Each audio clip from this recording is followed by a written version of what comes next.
Student next जो classification का criteria है वो है classification based on tissue layers, यानी टिश्यूज लेयर की बेस पर क्लासिफिकेशन।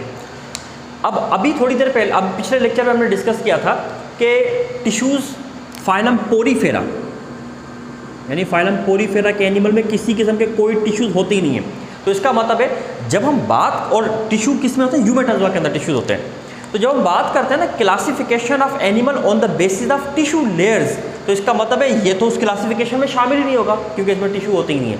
तो classification based on tissue layer वो यूमेटाजोआ में होती है, यानी यूमेटाजोआ के जो फाइलम नंबर 2 नाइडेरिया से फाइलम नंबर 9 कॉर्डेटा, ये जो फाइलम का पूरे 8-9 फाइलम का ग्रुप है, ये यूमेटाजोआ का ग्रुप जो है ना, ये अब मजीद क्लासीफाई होगा टिश्यू लेयर्स में। अब मजीद टिश्यू लेयर में कैसे क्लासीफाई होगा, देखें during the process of development, वैसे डेवलपमेंट का जो टॉपिक था पुरानी बुक में तो मौजूद था, लेकिन अब जो न्यू बुक है फर्स्ट ईयर बायोलॉजी की, इसमें डेवलपमेंट का जो टॉपिक है वो शामिल नहीं है इसके अंदर, ठीक है। लेकिन डेवलपमेंट के प्रोसेस में वैसे क्या होता है, आप ज़रा सरसरी तौर पर इसको देख लें, इंटर में वैसे डिटेल में मौजूद है पूरा चैप्टर डेवलपमेंट में। सबसे पहले एक स्पर्म होता है, एक ओवा के साथ आके फ्यूज़ होता है और उसके फ्यूजन से बनता है जाइगोट, ठीक है। फिर ये जो जाइगोट जो होता है ना, मुख्तलिफ किस्म की स्टेजेस से गुजरता है, यानी पहले ये बनता है एक स्टेज मोरूला कहते हैं, ठीक है, solid ball like structure. Morula से ब्लास्टुला बनता है, होलो बॉल लाइक स्ट्रक्चर, ठीक है। फिर से गैस्ट्रुला बनता है, गैस्ट्रुला डेवलप करता है। ये जाइगो, ये एम्ब्रियो है जो मुख्तलिफ स्टेज से गुजरता है। स्टूडेंट कहा जाता है कि इस जाइगोट से लेकर गैस्ट्रुला की जो स्टेज है, यहाँ तक जो डेवलपमेंट का जो पैटर्न होता है वो एनिमल किंगडम में ऑलमोस्ट तमाम एनिमल में सेम होता है। गैस्ट्रुला के बाद एनिमल्स के अंदर डेवलपमेंट का पैटर्न चेंज होता है, जिससे एनिमल डिफरेंट टाइप के बन जाते हैं और ये इनकी कॉम्प्लेक्सिटी के एतबार से होता है। अच्छा, ये जो गैस्ट्रुला स्टेज होती है ना, इस गैस्ट्रुला स्टेज पे क्या होता है कि डेवलपमेंट के दौरान टिश्यूज़ की लेयर बनती हैं, ठीक है। कुछ एनिमल ऐसे होते हैं जिसमें टिश्यूज़ की 2 लेयर बनती हैं, एक ये और एक ये, ठीक है, यानी 2 लेयर बन जाती हैं। कुछ एनिमल होते हैं इस तरीके से, टिश्यूज़ की 2 लेयर बनती हैं। कुछ एनिमल ऐसे होते हैं जिसमें टिश्यूज़ की 2 नहीं बल्कि 3 लेयर्स बन जाती हैं, यानी ये 2 लेयर और इनके मिडिल में भी एक बड़ी इंपॉर्टेंट किस्म की लेयर डेवलप कर जाती है। अच्छा, अब ये जो लेयर्स हैं, इनमें जो अपर लेयर होती है वो कहलाती है एक्टोडर्म। वैसे ये इनका बनने का तरीक़ेकार काफ़ी एक डिटेल टॉपिक है, इंटर में है इसका एक डेवलपमेंट का पूरा मैकेनिज़्म, तो उसमें इंशाल्लाह पढ़ेंगे। और दूसरी लेयर कहलाती है एंडोड्रम, जबकि यहाँ पर ये 3 लेयर बन रही हैं। एक कहलाती है एक्टोड्रम, एक कहलाती है मीजोड्रम मिडिल लेयर, और दूसरी कहलाती है एंडोड्रम इनर लेयर।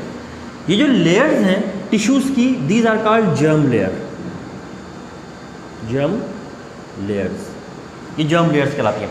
अब गौर करें, कुछ एनिमल ऐसे हैं जिसमें डेवलपमेंट के प्रोसेस के दौरान गैस्ट्रुला स्टेज पे 2 जर्म लेयर बनती हैं, एक्टोड्रम एंड एंडोड्रम। वो तमाम एनिमल, और कुछ एनिमल ऐसे हैं जिनके अंदर 3 जर्म लेयर बनती हैं, एक्टोड्रम, मीजोड्रम, एंडोड्रम। वो तमाम एनिमल जिसमें डेवलपमेंट के प्रोसेस के दौरान गैस्ट्रुला स्टेज पर 2 जर्म लेयर बनती हैं, एक्टोड्रम और endoderm, these are called diploblastic animal,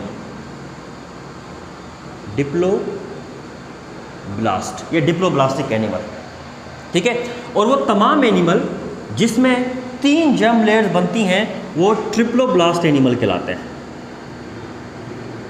उसको आप ट्रिप्लोब्लास्ट एनिमल कहेंगे। तो डिप्लोब्लास्ट एनिमल वो एनिमल का ग्रुप होता है कि during the process of development 2 germ layer जिसमें बनती हों, डिप्लोब्लास्ट एनिमल, एक्टोड्रम और एंडोड्रम। और ट्रिप्लोब्लास्ट एनिमल वो होते हैं कि जिससे during the process of development 3 germ layer बनती हो, एक्टोड्रम, मीजोड्रम, एंडोड्रम, वो ट्रिप्लोब्लास्ट एनिमल कहलाते हैं। तो animal having 2 germ layer diploblast, animal having 3 germ layer triploblast, और जर्म लेयर ये होती है। अच्छा, जर्म लेयर की कोई इंपॉर्टेंस है? अगर इंपॉर्टेंस ना होती तो क्लासिफिकेशन की बेस क्यों बनाते हैं इसको? असल में इन्हीं जर्म लेयर से आगे जाकर ऑर्गन्स डेवलप करेंगे, और ज़्यादातर जो ऑर्गन्स होते हैं वो डेवलप करते हैं मीजोड्रम से, ठीक है। मीजोड्रम जो है ना, इससे ज़्यादातर एनिमल्स के सिस्टम ऑर्गन डेवलप करते हैं। अब मामला है कि डिप्लोब्लास्ट एनिमल में तो है ही नहीं है मीजोड्रम, तो क्या इसमें डेवलप नहीं करते हैं? असल में मामला भी यही है कि डिप्लोब्लास्टिक एनिमल में चूँकि मीजोड्रम यानी मिडिल लेयर नहीं होती तो इतने ज़्यादा ऑर्गन भी डेवलप नहीं करेंगे, इसलिए diploblastic animal among the eumetazoa diploblastic animal are most simplest, यानी यूमेटाजोआ में सबसे सिंपलेस्ट यही है। यही वजह होती है कि phylum number 2 Cnidaria diploblastic animal का फाइलम है, जबकि phylum from 3rd to 9th they all are triploblastic animals. देखें अगर गौर करें तो वही सीक्वेंस चलता जा रहा है फ्रॉम सिंपल टू कॉम्प्लेक्स। मैंने क्या कहा कि यूमेटाजोआ के अंदर डिप्लोब्लास्टिक एनिमल सबसे सिंपलेस्ट है, तो पहला फाइलम सबसे सिंपलेस्ट का आ गया फाइलम नाइडेरिया। उसके बाद अगले फाइलम ट्रिप्लोब्लास्ट एनिमल्स के स्टार्ट हो जाते हैं।